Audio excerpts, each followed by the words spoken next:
Hey, good evening, ladies and gentlemen. We don't have our gavel here tonight, so we're just going to have to shout at you. We actually started our meeting at 4 o'clock today. We were in executive session, so I'd like to formally bring us out of executive session at this time. And first of all, we will say the Pledge of Allegiance, so if you'll please stand and join me.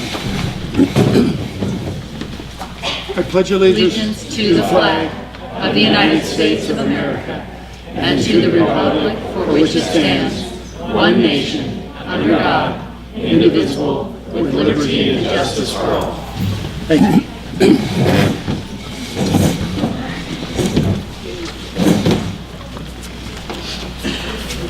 As a result of our executive session, we do have an action item to take care of.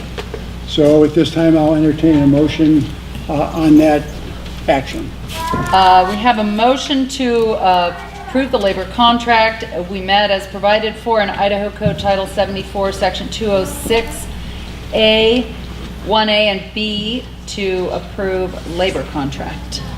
Second. I second. It's been moved and seconded that we approve the labor contract as stated in the motion. All those in favor, please say aye. Aye. Aye. That carries on a unanimous vote. Thank you.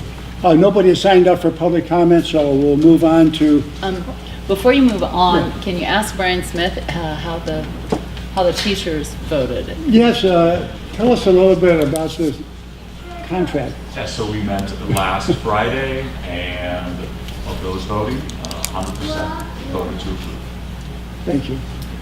Well, that's good. So we had 100% of the teachers, we had 100% of the board, so it's a good contract. President of the Teachers Association.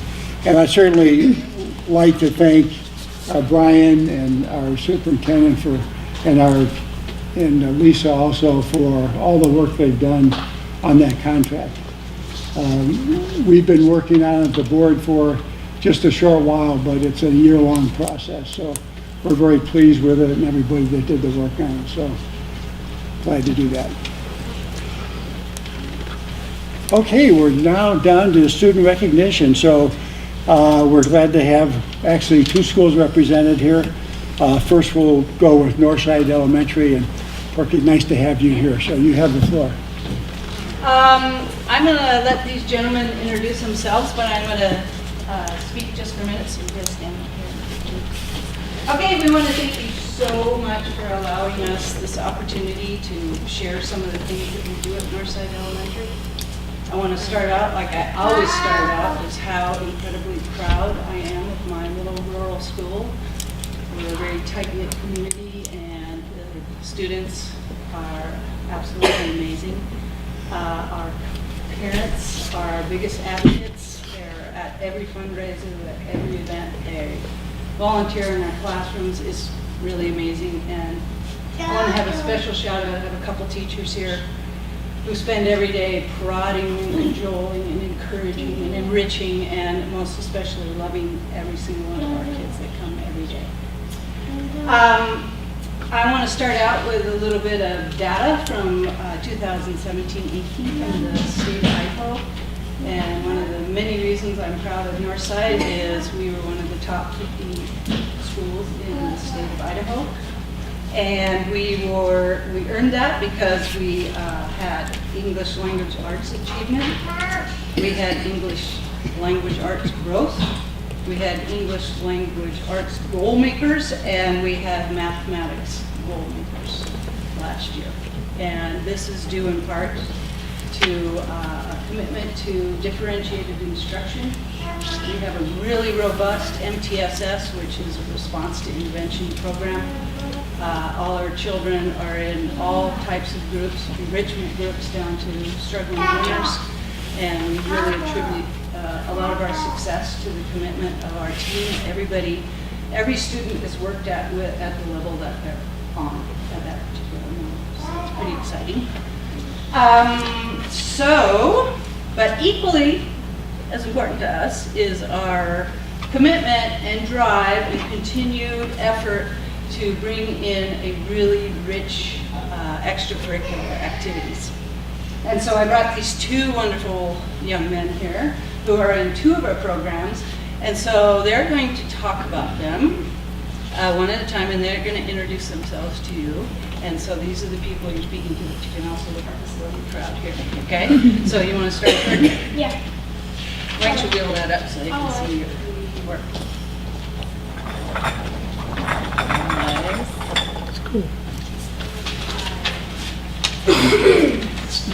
Hello, my name is Jordan Tyler, and I go to Northside Elementary. I have attended Northside since kindergarten, so 7 years now. I have always loved going to Northside because of the staff because the staff is always friendly. The teachers are always helpful, and all of the extra activities I have been able to do. One thing I have really enjoyed is Maker Lab. In Maker Lab, we have learned how to use Google, including Docs, Drive, Sheets, Draws, and more. In learning to use these, we have designed a restaurant. We had to write a letter asking for funds, create a name, menu, and logo for our restaurant, and then actually design our layout. We also have learned to create and use Ozzobots and Cubelets. The last thing I have really enjoyed is 3D printing. We've learned how to create an idea and then 3D print them. I have been working on creating a chess set, but not your average chess set. I used shapes and words to create my pieces. See that? This looks very intricate. What I have is like my pawns are like funny. It's a wall that says Trump's wall on it, just for fun. And my castles, one says bro, one says noob, and then my knights say bro. My bishops say yeet. My king says fleet, and my queen says beat, and then Trump's wall. And then what I have them in is yellow and white. And I just finished my chess set today, and I just finished making my board today. And I had to come in every Wednesday after our first recess. We would everyone in our class would come to Make the Lab and make a chess set. I have finished mine first so far, so mine's probably going to be an example for our. It is. It's going to get everybody super excited. They're all That's in right. different stages of completion. So all our students at Northside come to Maker Lab except for our kindergartners, and they learn all the things that he just said. And it's 45 minutes a week. And I work in conjunction with our incredible librarian, Jamie Cornell. So can you teach me to play chess? Because I still haven't mastered that. Yeah. We also have a chess tournament for 4 weeks. Okay, okay. You designed these pieces and then you programmed the 3D printer and printed them? So we have 3D. We have 3 3D printers, and Mrs. Hagdon and Mrs. Parnell entered a contest, and they had to write something, and we won. So we got a new 3D printer, which was our 3rd one, and then we used, it's called Tinkercad, which it just uses like random stuff. Like you could go to like there's like a wall on here, and then there's text boxes or letters. And what we do is just find like shapes and just put them together, and then we make them into chess sets so that they're able to have their pieces, and they just progress into really cool stuff. It takes a great deal of mathematics, problem solving. Creativity was a big piece of it because we didn't give them very many constraints. Thank you. Thank you, Jordan.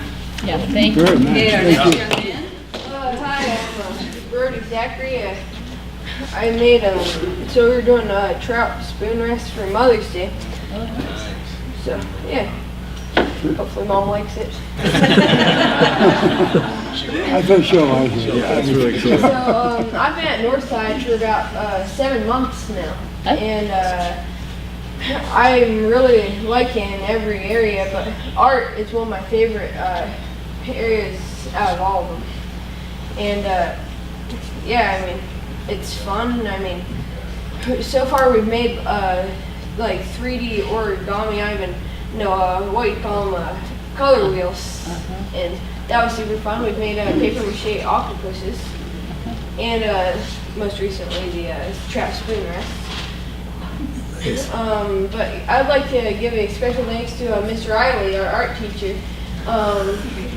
for working with us. Yeah, that's I great. mean, putting up with all this spit. Yeah, so thank you, because you gave me this opportunity and so many other kids. Brody, what are some of the other objects you have here? Did you make all those? No, but the other grades. So 6th grade did the trout spoon rest. I'm not positive of what the other kids made. I don't know what grades, but my little sister made a spoon rest. Soap rest or Oh, right. yeah, Soap dish. soap dish. A fish also. And then there's some other, they look like containers for stuff, and I'm not quite sure what that is. Looks good though. Yeah. Yeah, it's a soap dish. Oh, yeah. Kind of a Nice. So Chantel Gillis wrote a grant today for an art teacher because we Yep. don't have one. And so Mrs. Riley supposed to come 1 day a week, and children get art every other week at this point. But she's there pretty much every day. She's become a really integral part of That's great. Northside's family. Okay, thank you, gentlemen.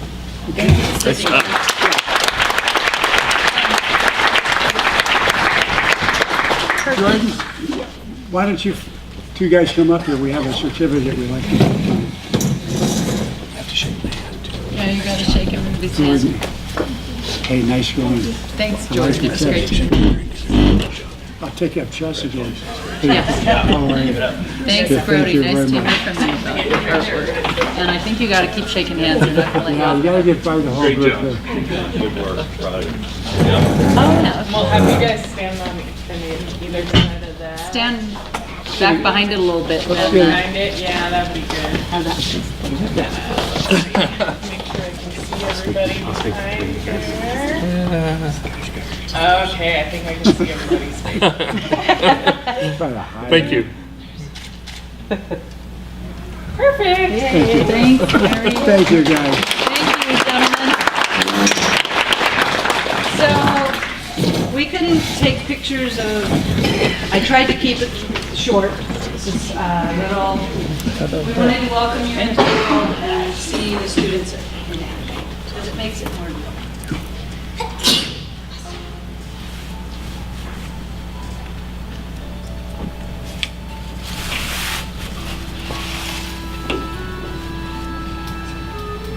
And Jamie, our librarian, made this for a grant. It's like Star Wars.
waste your time.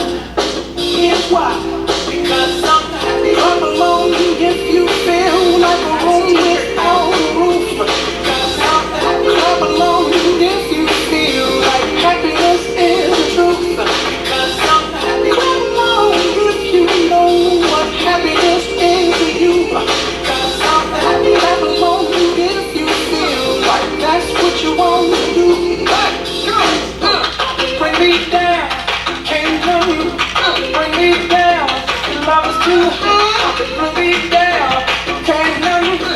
Bring me down, I said, tell you now. Bring me down, can't come. Bring me down, love is too high. Bring me down, can't come. Bring me down, I said, tell you now. Come along if you feel like a room without a roof. Come along if you feel like happiness is the truth. Come along if you know what happiness is to you. Come along if you feel like that's what you want to do. Come along if you feel like a room without a roof. Come along if you feel like happiness is the truth. Come along if you know what happiness is to you. Come along if you feel like that's what you want to do. Bring me down, can't come. Bring me down, love is too high. Bring me down, can't come. Bring me down, I said, come along if you feel like a room without a roof. Come along if you feel like happiness is the truth. Come along if you know what happiness is to you. Come along if you feel like that's what you want to do. Come along if you feel like a room without a roof. Come along if you feel like happiness is the truth. Come along if you know what happiness is to you. Come along if you feel like that's what you want to do. You guys gotta bear it down on her. I know. Big old cheek. With the air, like I don't care, baby, by the way. Because I'm happy. Come along if you feel like a room without a roof. Come along if you feel like happiness is the truth.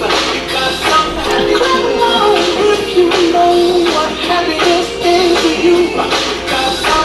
Come along if you feel like that's what you want to do. Here come bad news, talking this and that.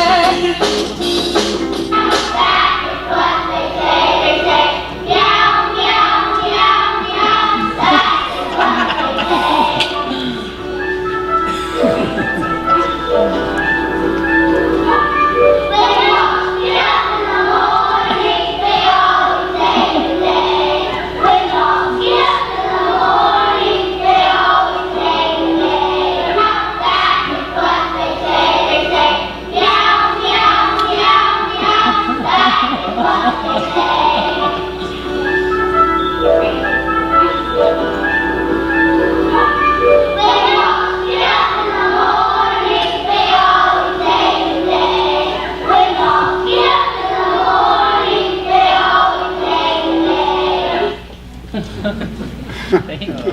Thank you. Thank you. That was so good. That was very, very nice. Very well done. Thank you. Shirley. Thank you very much. Any questions on it? Anybody? Comments? No, at this time, I'd like to make a motion for us to approve our agenda as presented. I second that motion. Okay. Consent agenda, right? No, the agenda that's presented in front of us. Okay. You'll see it as item 4 on your, approving the agenda as written. For a second? Second. All those in, is there any discussion? All those in favor of approving the agenda as submitted, please say aye. Aye. That's carried. We skipped that. We got so into Got all excited. the important part of the program prematurely. Well, thank you. Next, Washington Elementary, we have Tasha. Tasha. There's a bunch of us. Tasha, it's, Yeah.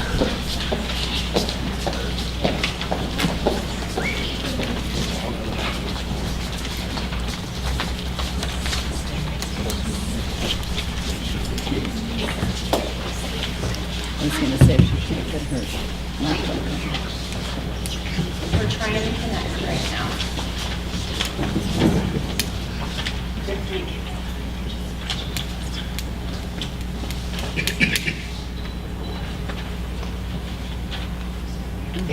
I'm hoping somebody here knows how to connect. Well, I'm typing the code in and it's not liking me, so I'm gonna try it again. Apple TV. Take like a 10-minute recess. We could get Try a different code. No, I don't think you should. well. I don't want her. I want her to. I want her to be able. to No, I agree. we need a board member that's a techie. I know. We need Matt here still. That's going down. Yeah. Have a kid connected.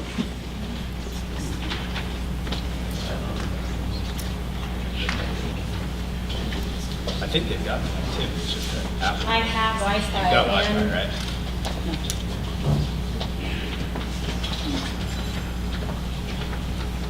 Oh, look, Berkey's searching.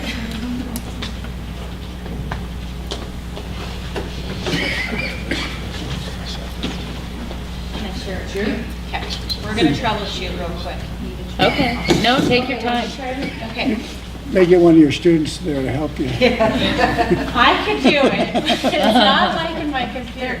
Okay, I'll shut mine and we'll steal yours. Oh, that's perfect. Yeah. I knew there was a reason when we shared this with Andrew prior. Great. Good thing you didn't take a break. The sixth graders need me to open Would've a put song his real 10 quick on. on another tab. But you guys, so I'm just Okay. gonna start them and I'll open it on my computer and play it. But this is a handful of Washington Elementary students. We have first graders. Will you raise your hand if you're in first grade? We have second graders, fifth graders, and sixth graders. And they are about to present to you a presentation that they did completely 100% by themselves. Okay. They did the presentation, the video. I'll get the music going for them because I know they will be not happy if I don't have it going. And I'm just gonna let them take the show. Okay. So, We are the Design for Change from Washington Elementary, and we are very excited to be showing our school's project. Getting where we are in our projects, we use the Feel, Imagine, Do, Share process. The Feel is where you gain empathy for the problem that you decide to take action in. The Imagine is where you explore all the solutions to your problem. The Do is where you take action in your community and eventually the world.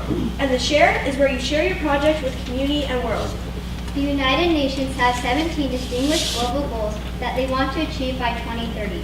Each Design for Change group focused on a global goal that they felt was a big problem in our world. This year, in the 6th grade recycling project, they focused on global goals 14 and 15, life below land and life on water. When we decided on these two goals, we wondered what were causing the United Nations to want to achieve these goals. After research, we found out that plastics are the #1 cause of pollution towards life on land and life below water. The Design for Change is very passionate about plastics and our world, so we decided to have a recycling program at our school. Every day, students from 6th grade take time out of their recess to help younger students sort recyclables from trash. Our Design for Change class has been chosen to represent the Design for Change Global Summit in Rome, Italy this November. And as you might imagine, we are all very excited. We are 5th and 6th grade Design for Change, wanting to help people from ages 18 to 50 in poverty. We are going to make care packages with products we think they need and put them in bags and give them to our local police department to hand out to those who easily live in poverty. These are the items we chose to put in the bags. Toothbrush, toothpaste, travel size hand sanitizer, deodorant, a brush or a comb, a small first aid kit, a small blanket, a small water bottle, and hand wipes.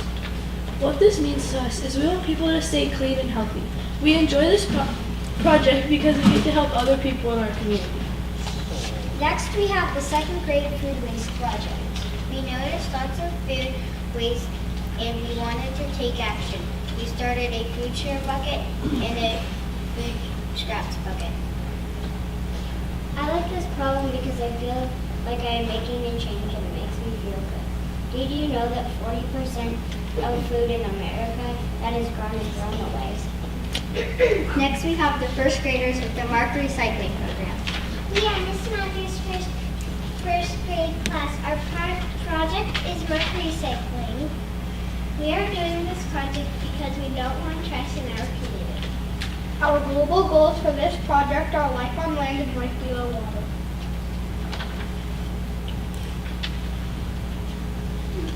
Next, we have a video about our school.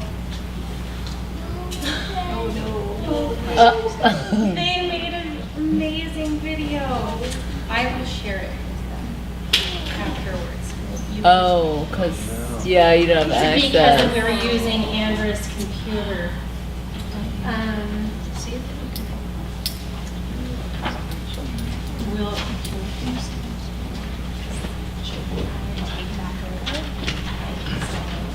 I think they really want to show. I know, you I this want to right. see it. I think so. You can.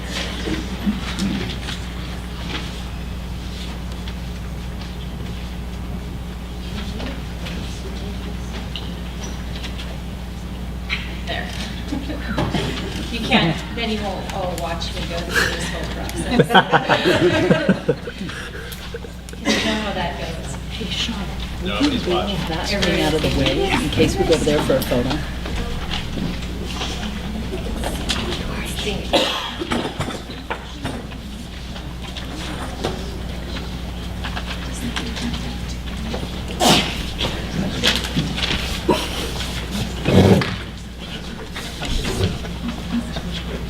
So while you guys Do you are. guys want to do, shake hands with them while I Yes, pull up the we will video? give out the certificates. Sure, right we'll now. do the certificates now. Yeah. Okay. And then we'll get a picture and we'll do this. Okay, now wait, we're gonna have to figure who's We'll who. do you guys in order. Hold on This one is sec. a, yeah, you better just call out. We'll call you one at a time and then we'll. Fiona. Okay, Fiona. Hey, how's it going? Good job. Thanks. Peyton? Okay. No. Playing hooky, okay. Jazzy? JC? JC. JC? Who do we have? Oh, Right there. what a job. good looking guy. Hey, nice going. Good job. Good work. Aubrey? Thank you, Aubrey. Great presentation. That's good. Don't shoot. Eva? Nice job, Oh. Eva. Awesome. Nice going, sweetie. Here, this is for you. Put that in your. Good job. Alex? Nice job. Hey, guy, good job. Thank you. Good job. Good work. Taylor? I'm gonna pull up Kai's next. He's Thank you, standing Taylor, right for there. presenting. This is awesome. Thanks. Nice You know, job. if you Nice take work, pictures Taylor. for room, I want to grab it. Yeah, Kai? roll it. There you are, right there. Thanks, guys. You got it, thank you. Good job. Nice job. Elise? Elise? Elise? Oh, yeah. Nice job. That was a good presentation. Thank you. Thank you. This is for you. Oops.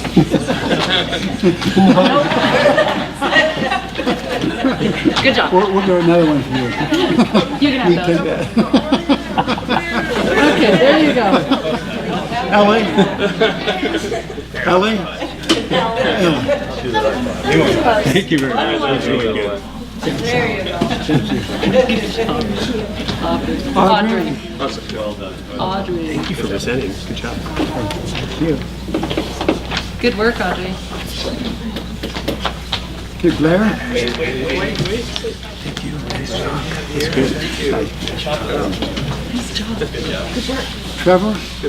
Oh, you were waiting so patiently? You waited all this time. Hey, thank you. Thanks, Trevor. Nice work. Good job, Trevor. So, do they have it ready, or should we do the photo? Let's do the photo. Okay. Okay, we'll come to you. You guys, yeah, leave the screen off. Hey, you get to raise your All right, the second graders can go up front. The sixth graders and the. Right there, right in front of you. My second grade? Yeah, you can stand with the sixth graders. Okay, got everybody. All right, smile. Perfect. Thanks, Mary. Oh. Mary will send it. We need I do.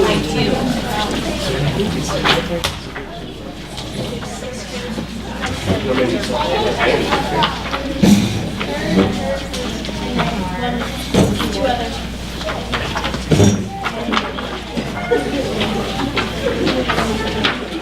I wish they have a required course for board members to learn how to work. I know, when Matt's not here, or...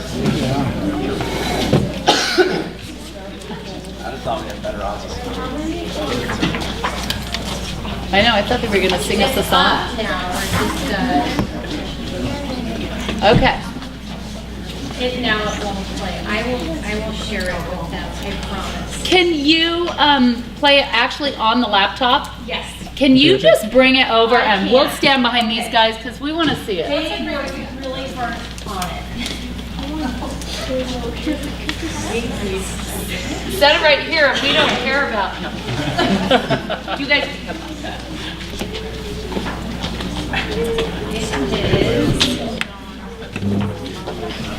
I'm sorry about this. That doesn't matter. Okay, all right. Anybody else who wants to see it is welcome to come over. Is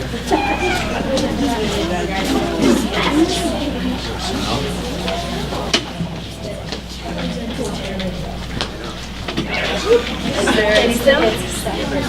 There's no sound? Oh.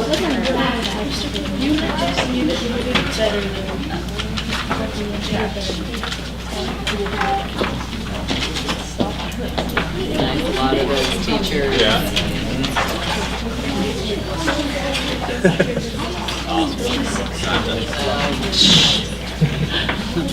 I'm starting it over for those who didn't see the very beginning.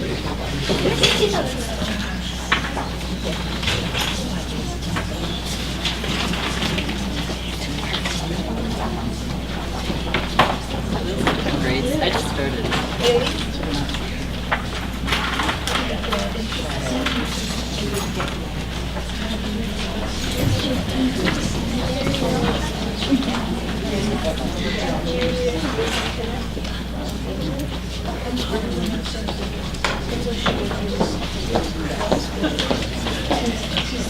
Good job. Thank you. And they have one last thank you to say after their video. Okay.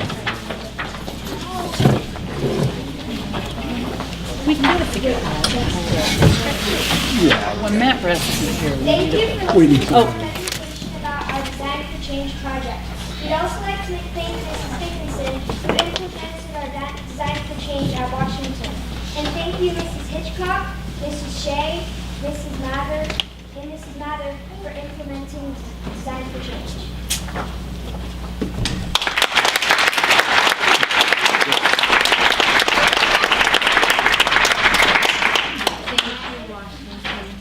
Thank you, students. Thank you. Thank you. Very impressive. Thank you. See you later. Have a good night. Good luck. So, Principal Hamer, I have one question. How many students are actually going to be eligible to go on that trip you were talking about? There's one team that we're taking like 5 from that. 5 students. That's exciting. From that class, but there's other projects. So last year's Who Matter group is eligible to go, so there'll be 3 kids from that project. And there's another project that I do in the community for kids who wanted to continue design for change, so that group will have 4. So Wow. we'll have about 13 kids going. Okay, that's exciting. Thank you. No, that's good. Just verbally do it. Can you verbally do Just it? for, Just let me get my, things. yes, exactly. Okay, so your Yes, please team has continue. left, I but you, sent the kids home. Yeah. Where the mom came from. Thank you. guys. exactly. Thank you. And I had a couple slides for you, but just to navigate technology, I'm just gonna look at my computer for Okay. reference. And I'm just gonna talk about a couple things that we're doing at Washington that I think you might be interested in. Yes. Those guys are amazing, right? It's crazy what they're doing. But I just wanted to share a couple of things that I have, that we have implemented this year to support student learning and growth and student achievement.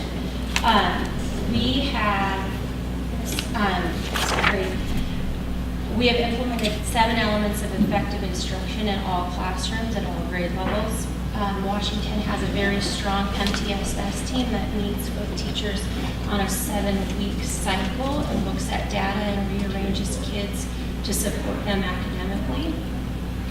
All teachers at Washington use flexible grouping or small group instruction to meet the varied needs of learners within their classroom.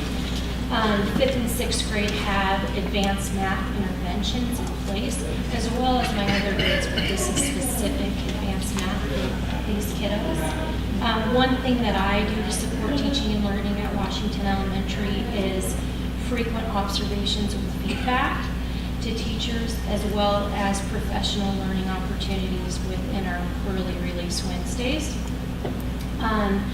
All our teachers in grades 3 through 6 have implemented interim block assessments to support students on the ISAT, and we're seeing huge dividends right now with our scores. Washington has a stellar PBIS system in place to support students with positive behaviors, as well as second step that supports students socially and emotionally.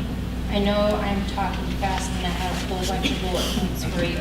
And some other things that make Washington really unique is we have a dedicated and supportive staff. Our PTA is amazing. We're a neighborhood school. It feels like a neighborhood at our school. It's welcoming.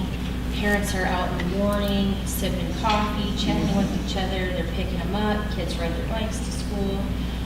Obviously, Design for Change is phenomenal what these students are doing. And then we also have an art program that's PTA funded for grades 3 through 6, where we have a guest artist that comes in and teaches art. And I could go on and on and on about Washington Elementary. They're phenomenal. And it's together, all of us, that make it great, not certain individuals. So I had a quote that said, alone we can do so little, but together we can do so much, and that's so true to this school. So, Awesome. thank you. Right on. Sorry Thank you very about the much. technology Nope, that's- here. That was not fun. No,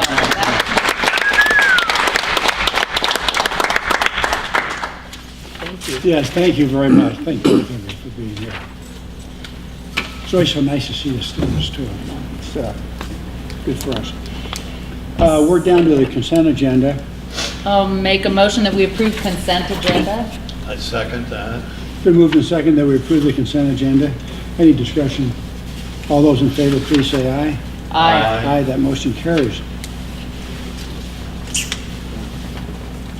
Next, we have the information items report, and we have the first one on the agenda is the permanent supplemental maintenance and operation levy discussion, and we have our CFO Lisa Halls to give us a brief on this.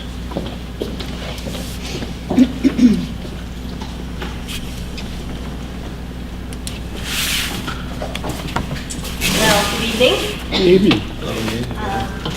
Administratively, we're going to make some opening remarks in hopes of launching some kind of board discussion tonight, but there is absolutely no expectation administratively that any action will be taken.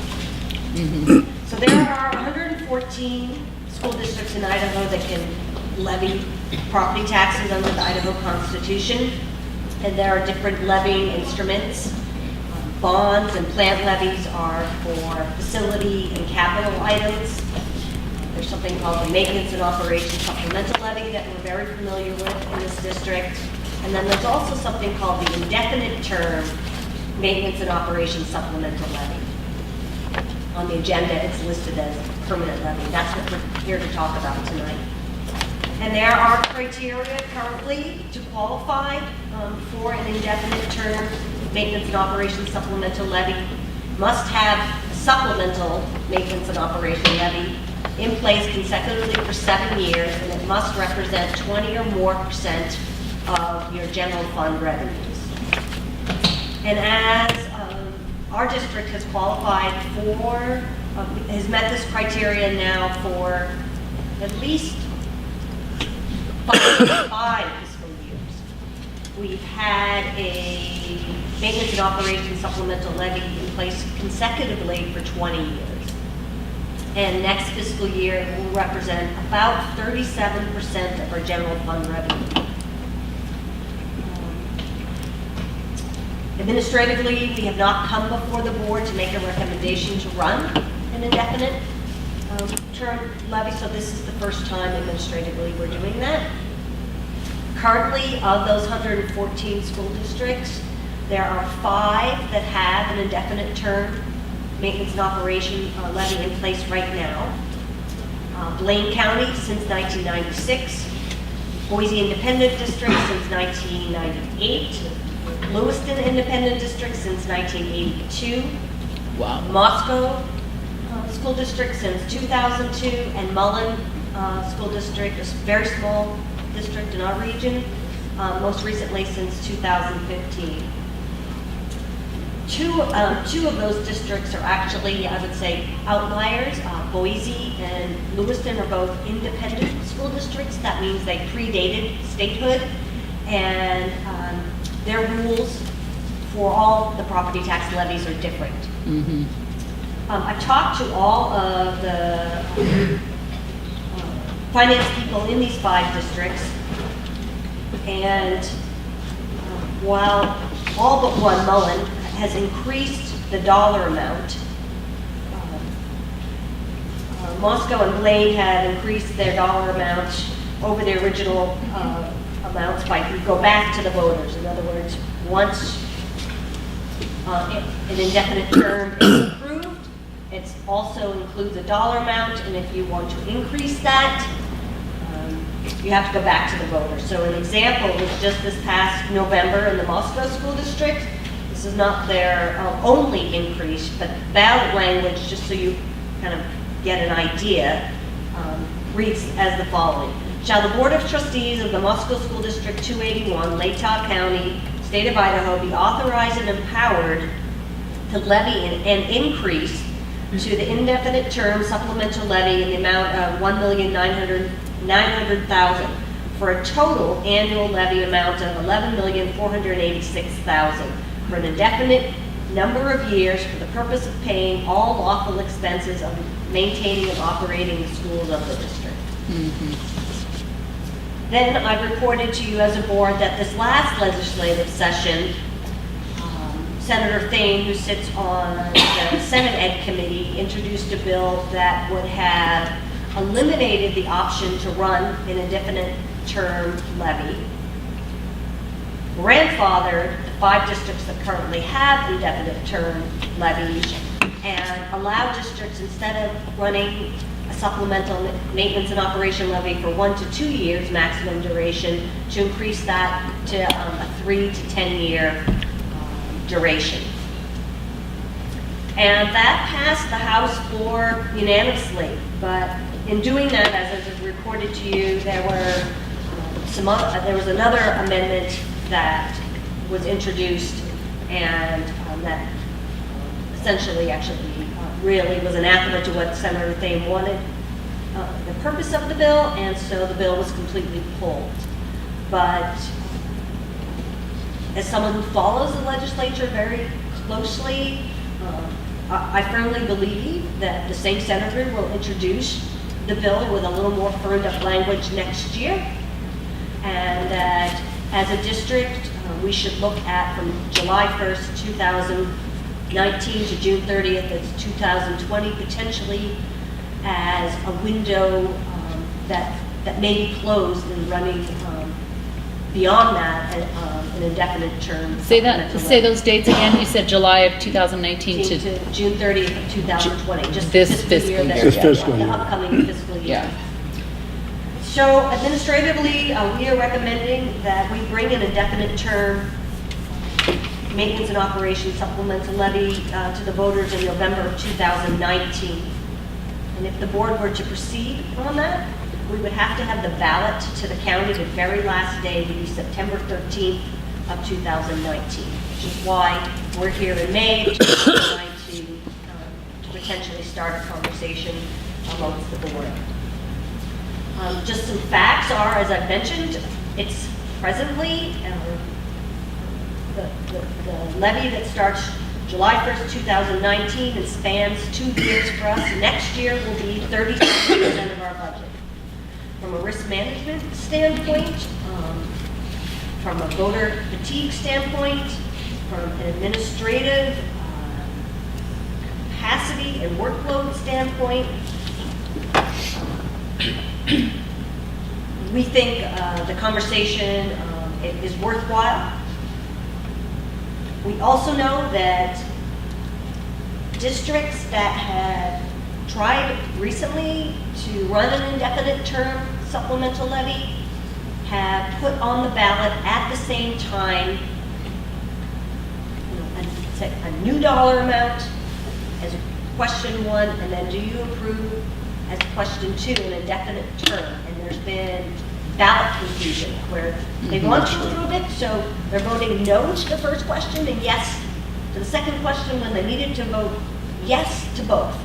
So here, the recommendation would be to keep the dollar amount that we have in place effective July 1st of this year flat, and the question would be very simple. Do you approve an indefinite term supplemental levy so that there's no ballot confusion? As I mentioned, I do believe that this is perhaps the final fiscal year where this may legislatively be an option.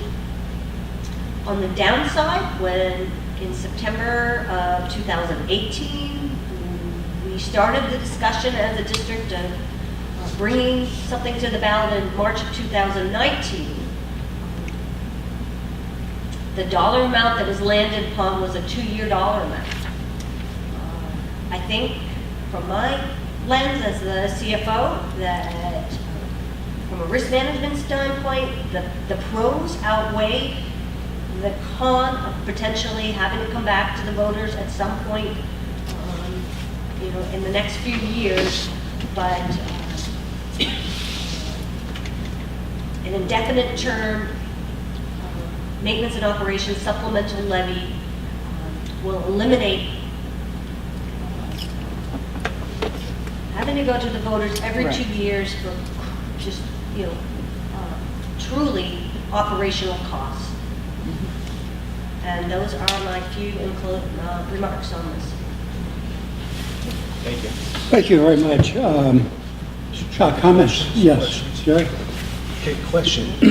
If a permanent levy is passed, what's the procedure to increase it? You have to run another permanent levy? No, you. To increase the I'll give Musco School District as an example. So Musco has had their levy in place since 2002, and a handful of times, I'm sorry, I don't know the exact number, they've gone back to the voters from the original amount. So the original amount was $471,296, and now it is $11,486,000. And so this ballot language that I read to you states what the increase request is to the So voters. if And if that fails, goes to then it remains reverts to as what it is. It whatever remains- the it current remains what it amount. was. And I can tell you, just because of Moscow School District, some years ago, and I'm sorry, I don't know the exact year, the ballot language that was contested, and because of that, not because it didn't pass with a 50% plus one, but because the language was contested, they had to actually revert to what the current amount was and then re-ask for that same amount. So, and what's the majority required for this? Is it 50? 50% plus one vote. What is it? So I may be wrong here, Lisa, but out of 114 school districts, is there only 2, Moscow and Mullen, that have actually done this by popular vote? Because I know Boise and Lewiston. And so 3 have Blaine, Moscow. Blaine did not do this by popular vote. I talked to their school board chairman in 1996, when the state revised their funding formula, a very astute legislator from Blaine County got a rider on the bill that gave them a permanent levy. Blaine has another exception in their property tax levies. It's called a stabilization levy, and this is what that Blaine County chairperson was referring to. So, I'm sorry, yes. Yeah, I just have a question about the process when those, when you go back to increase, it changes the permanent levy amount, correct? You don't just increase it for a 2-year period, it changes Indefinitely. Indefinitely. also indefinitely. So if it gets approved, it's at this new level. Could you also Okay. run a supplemental on top of a permanent? Is that an option? I'd have to research that. I don't believe so. Now, Boise Independent School District has 5 indefinite permanent supplemental levies because they're, I'm just being a little They're flip. special. They're special. Well, and you could also possibly have a facility bond or something else Right. to handle your facility needs. So at the same time, there could be different things, but it And wouldn't there be this certainly are, maintenance and at operation. this point in time, more than 5 school districts of the 114 that meet the criteria. Yeah. That's right. Can I have you clarify on the qualifications? You have to have had a supplemental levy in place for 7 years. Consecutive 7 years. And of those 7, or all All of of those, it them. has to be over 20% of your budget. All before you 7 go to- consecutive. And did you say that we only have? We're in our 12th or 13th Yeah, year we're of way that over. criteria. Okay, that's what I thought. I thought I heard you say 5, and I was like, No, we're Five 5 additional extra, years. yeah. okay, I see what you're saying. I I'm got sure you. I didn't say that. Another Thank you for question, Mr. Chairman. Yes, go ahead. Why are you recommending a November I was date? gonna ask that too. I think that the district has other property tax needs, and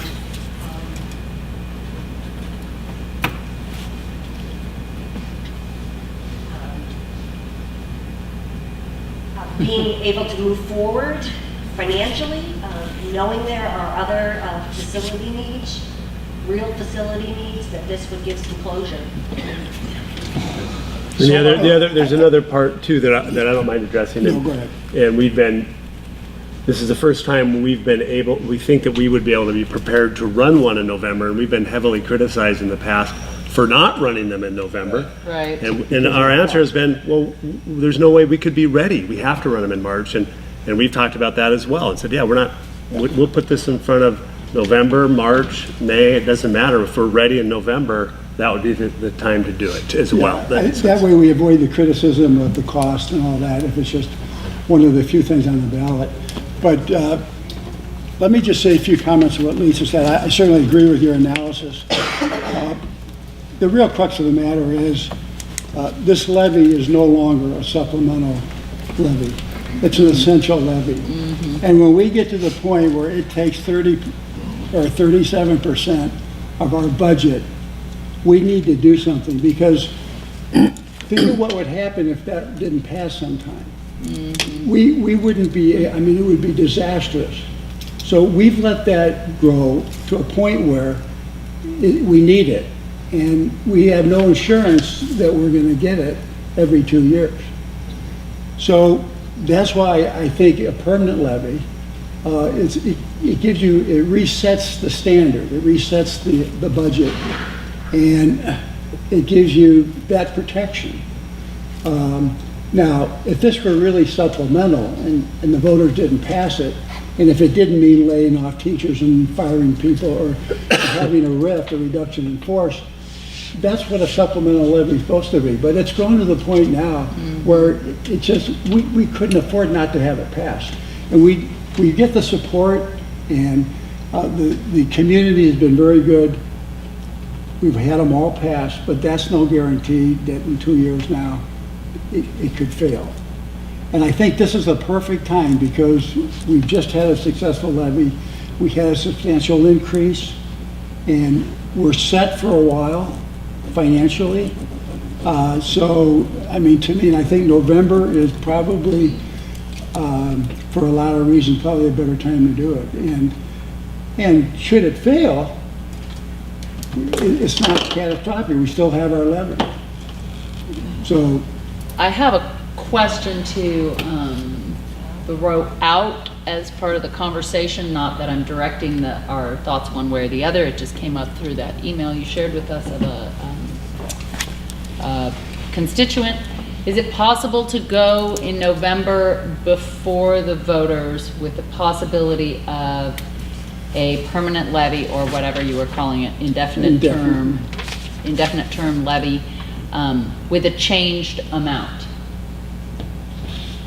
What? Meaning, we made this big jump for a 2-year levy. Is it possible to go forward with that? I don't with it believe not so. being Is it, that? Lisa? We're locked in. Is the amount, here's my question, can the ballot say an indefinite term levy is before the voters at X amount? Or does it have to be at the amount that we already have in place in supplemental? I don't know the legal answer to that. I think that's untrodden Yeah. water in the state so far. It's a little so we early have in to the be- conversation to have that. But, I mean, these are the types of things we need to hear. Yep. but politically now, this is just kind of going on what Geraldine said. If we put this on the ballot and said, we don't want the same, we're reducing the levy by $100,000 or something, some amount. I mean, politically, let me tell you, that would show the public that, hey, in good faith, we passed the levy, the legislature came through with what we needed. We think we can do maybe a little bit less and put that in as maybe an enticement to pass a permanent levy. I realize the budget is set and we can't cut much, but we could maybe, in a good faith effort, do something along those lines. And that's the question, is that possible? Yeah, I'm not even, I think the first question is, can you put it in there as a changed amount from whatever's already in place? We'll get the answer and And we bring don't know that that back to yet. the next meeting Yeah. with anything else you have. I think that one of the important things that we need to think about is, we talk about voter fatigue. People get tired of going back to the ballot every 2 years. We certainly get tired of having to ask every 2 years. If it's on there permanently, you can plan for it, you know it's there, you know what it's gonna be. It takes some of the question out, because obviously some of the flack that was directed our way this go around was, why such a big increase? And oh my gosh, how are we gonna handle it? And all those things. Now, we essentially have a permanent levy because it's passed 20 years in a row. Let's make it really permanent so people can really plan on that. And I think that some of the folks that aren't supporters of the every 2 year thing can go, okay, I can get behind just knowing what it's gonna be and knowing I'm not gonna have some big scary number thrown at me every 2 years, that levy creep, Yeah, you come to us every 2 years and it jumps up every single time. You can push that back a little bit. I think it's a good idea. I think that it's something that needs to be addressed. Yes, sir. I agree with Carrie, and I've said this before, that the funds that we get from our levy are not supplemental, they're essential. We need them. I also agree with what Lonnie said, that we have voter fatigue. We just asked our patrons to tax themselves nearly 50% more. And they passed that by a narrower majority than our levies have passed in the past. I think the timing in November is too soon. I think we need to give our voters, our constituents, our supporters, time to digest what they just did before we go back and ask for more. I agree with that. If they see that tax document that comes out in October, I believe, where we get that boost in our taxes, and they see the bottom line, what it's going to cost them, which is going to be a lot less than what they think, I believe. When I look up where I live, up West Spring Creek Road, the new housing development up there is unbelievable. And so I'm not expecting a huge increase in my taxes because it's going to be spread out over a bigger platform. So I would like to see that tax document come out this fall. And how's that going to affect me? I agree. You mean, you agree that November's too soon? I think so, because I don't think, are we going to have that tax document by then? I can I think we answer do. that. I can answer that. Yes, you will. I mean, the reassessments have already been taking place. They've been the county's been updating the AS 400, which is their tax system, daily. So assessments are one thing, but tax bills, I mean, when you see, dollars and cents. Well, no, I'm saying the assessment is done. Yeah, because we have to pay the first part in December, so we have to have it before November's. Yeah. Exactly. Deadline. So I think November would be fine because we're going to know how it's going to affect our individual. Well, it's just something to think about. We're not here to make any decisions. Yeah, we don't have to take action today, but one of the other questions I have about November as opposed to March, May, or August, are those our options? Yeah. Is definitely in November, you have more people going to the polls anyway. It just places this in. And you have to do it, you couldn't wait any longer than the following March if the legislature Right, it changes would the either rules. be November or it would be too March, late. really, So we're for really the down to position two. we're in. Yeah. Down to 3, right? We got November, we got March, we got May. Not if the legislature makes a decision in the next year. Well, no, but anything the legislature does does not take effect until July 1. That's True. true. Oh, That's there true, you go. yeah, that's true.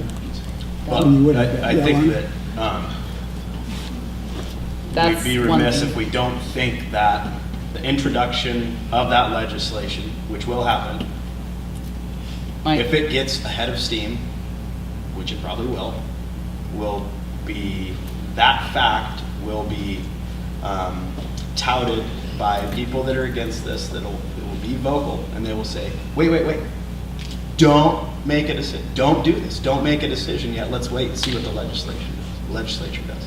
And that could galvanize our constituents in the voting booth, I think. I think it's something. Well, I think that we need this no matter what the You legislature. have to act on it sooner rather than later, is my opinion. Right, I agree with you. And I also think that a higher voter turnout will be better for us. That's what I'm I wondering. firmly believe. I mean, we passed by a narrower margin this time, but the votes against were pretty close to the same. It was our lack of voter turnout that actually made it closer. Those that are I against agree with are that. going to be against no I agree matter with that what. point. And they're not hopefully growing. That's my own personal opinion, but. Okay, any other comments?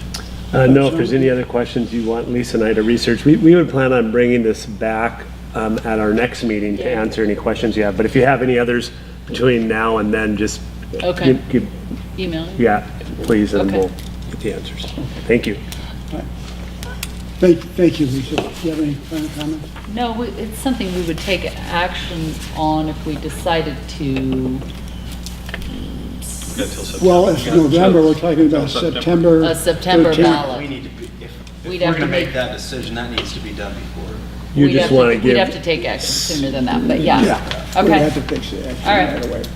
Okay. thank you. Okay, well, thank Lisa. you very much, and it was a good discussion, and thank you all for your input. Okay, the next we have is first reading of some of our policies. Now we're really getting into the interesting stuff.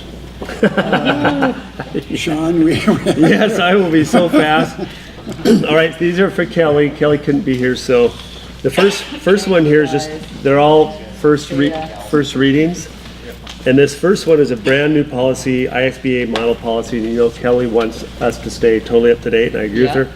So the first reading would be for 1313. It's that conflicting policies and procedures, and the language is pretty clear on that. And Pearlie is going to be our checker on all of them. He's already found some errors. Is 1313 okay? Pearlie, as far as Yep.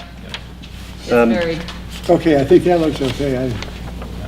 and I'll just want to just keep going through the ones. that one is a new policy, Brand new policy. just to clarify. The second one is 1500, and that's just the regular July versus the annual meeting, since the annual meeting has changed.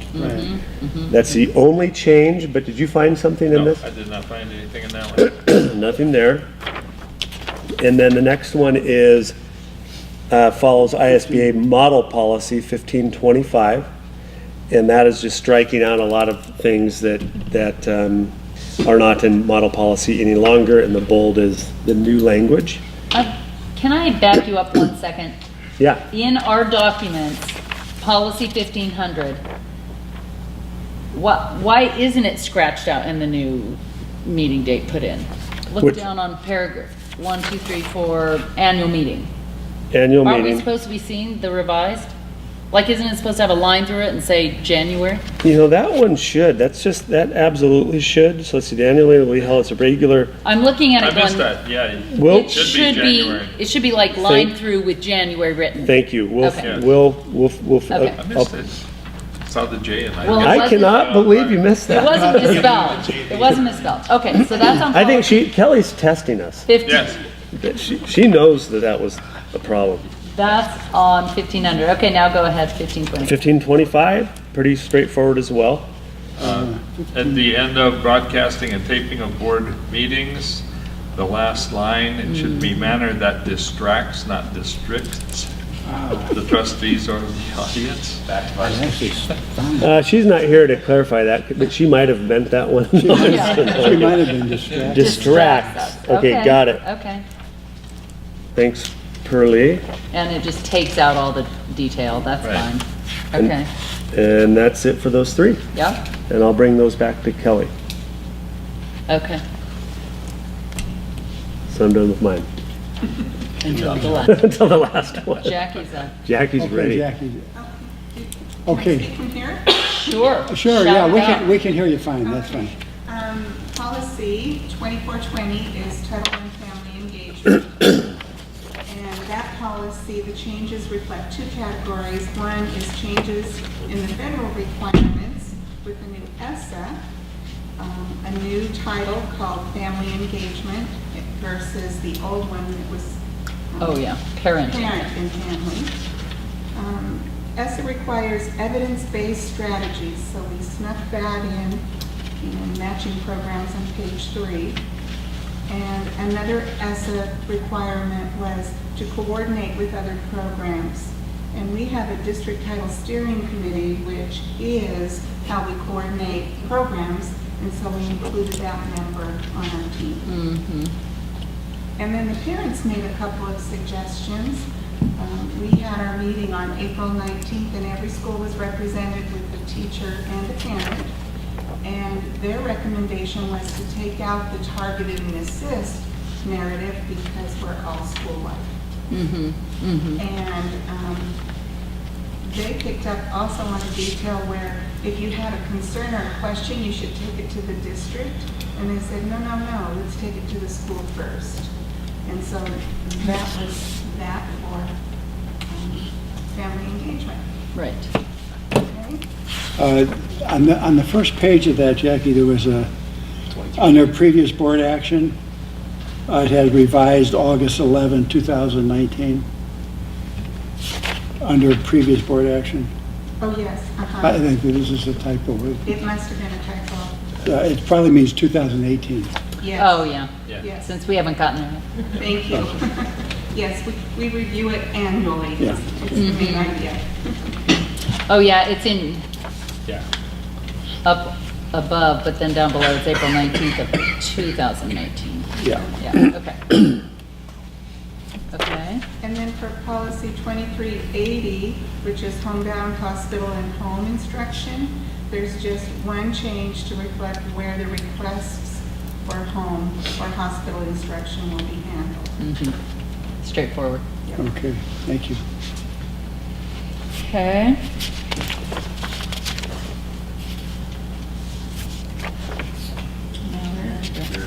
Okay, On to the podium so I can take graduation notes. requirements. Yes. One typo. Uh-huh.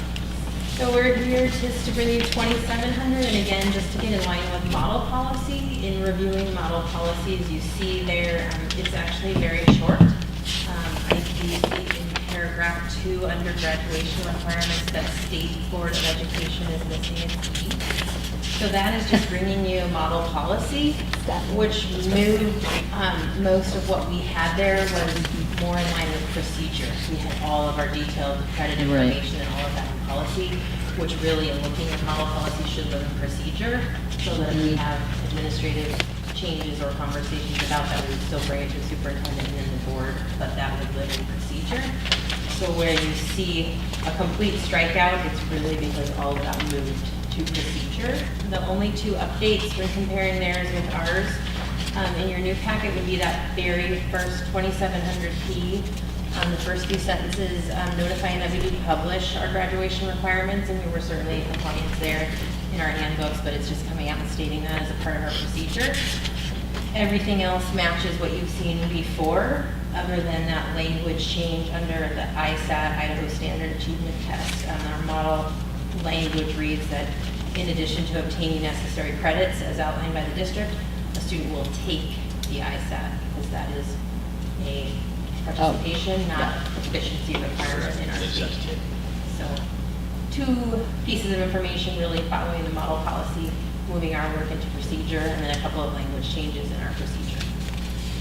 Okay. Can I ask her one? Thank you, yes. So go ahead. I didn't set the original next to the new 2700P. The actual requirements are just transferred from one to the other. Absolutely identical. Right. Thank you for that. Yes. Okay, did you address that typo? Yes. In the policy, the State Board of Education? Board of Education. It just jumped out at me this evening. If you found others, I'd be glad to. No, that was the only one I found in that. Thank Okay. you.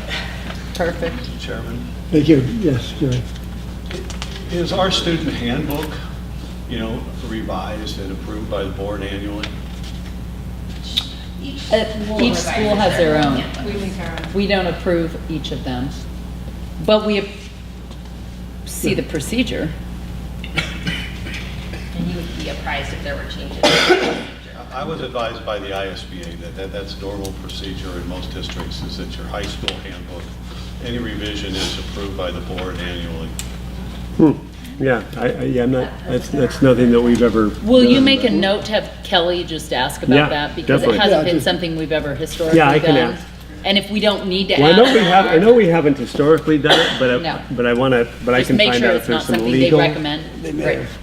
have recently. Because right now, as it stands with us approving the policies and the procedures, I don't want to add work Right. that we're not really responsible for. Yeah, and we wouldn't, definitely, if there were ever any procedural changes, we would apprise the board of those before, we wouldn't make any changes in the handbook Right. without. Right. Since it reflects the There's no- procedures yeah. that are in this But policy. I'll check Okay. handbooks if there's any legal requirement or, Yeah. okay, will do. Thank you all.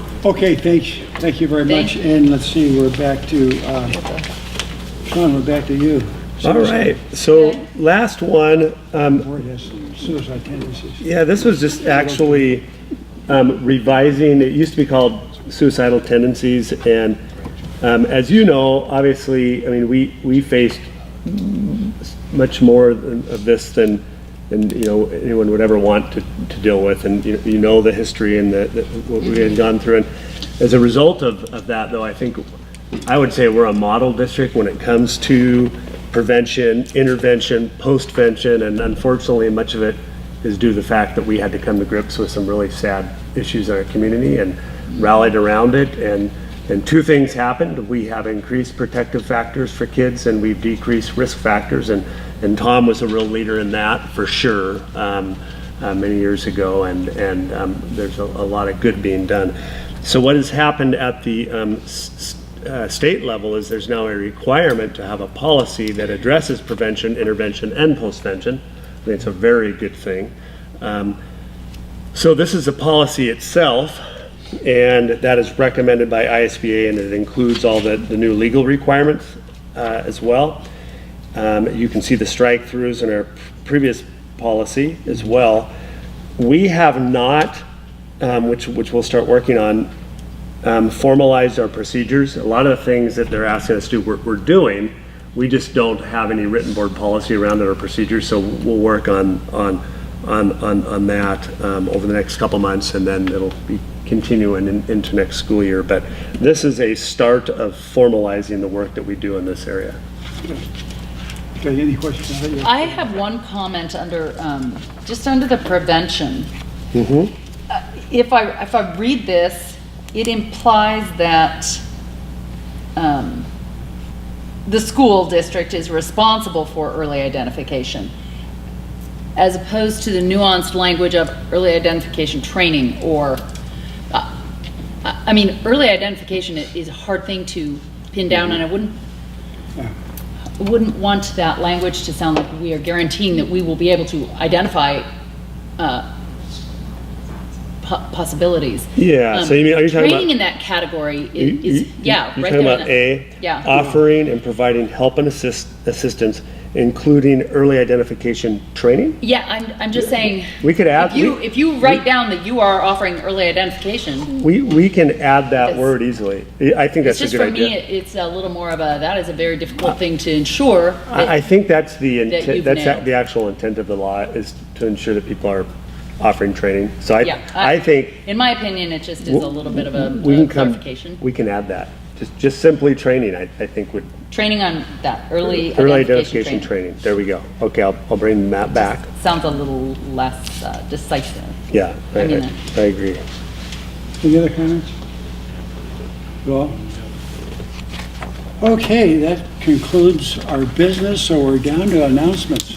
Yeah, I've just got to share one thing that I'm really excited about, and our admin team, we've talked about it, our principal group.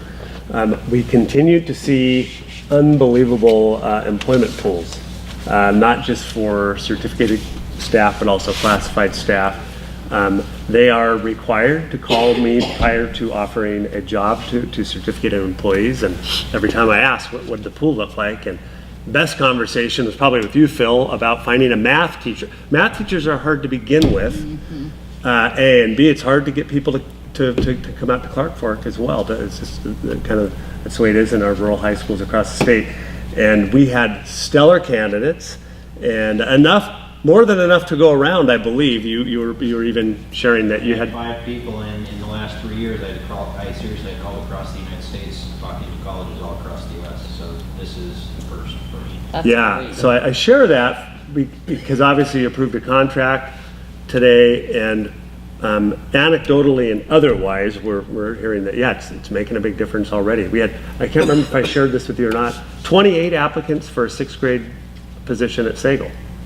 I mean, we were having 3, 4, 5, 6. So it's fantastic news. So thank you for your courage in beginning of this year to approve our recommendation and passing that levy. Great. Okay, thank you. We see we have some principals, so do you have anything that you have to bring you before? Tom? Just finishing up the AP exams this week, so it's 2 full weeks that have been pretty intense for the students taking the APs exams, so it'll be wrapping up this week. And then Thursday morning, we have 20 track athletes at East Boise, and 5 tennis athletes that'll be heading to Boise to compete. So that's kind of what's going on at St. Louis High School. Thank you. Okay, thank you. Casey? Yeah. Well, listen, Phil, you're up anyway, go ahead. I'm two kids to state in, well, I've got one that's going to track, and hopefully she will be a repeat of a student that graduated a few years ago, and possibly bring home the big trophy for our school for just one athlete.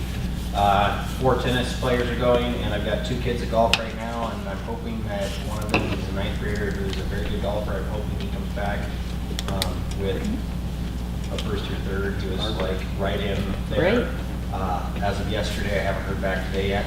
And then another thing I want to announce, I wrote a grant and was partially funded through the Angels over Sandpoint for vape detectors in our bathrooms. And so we're the first school in Idaho to actually have those installed, and it shoots me emails and text where we detect stuff. And so I might burn through a battery on this thing really quick. It is fun that I have been finding.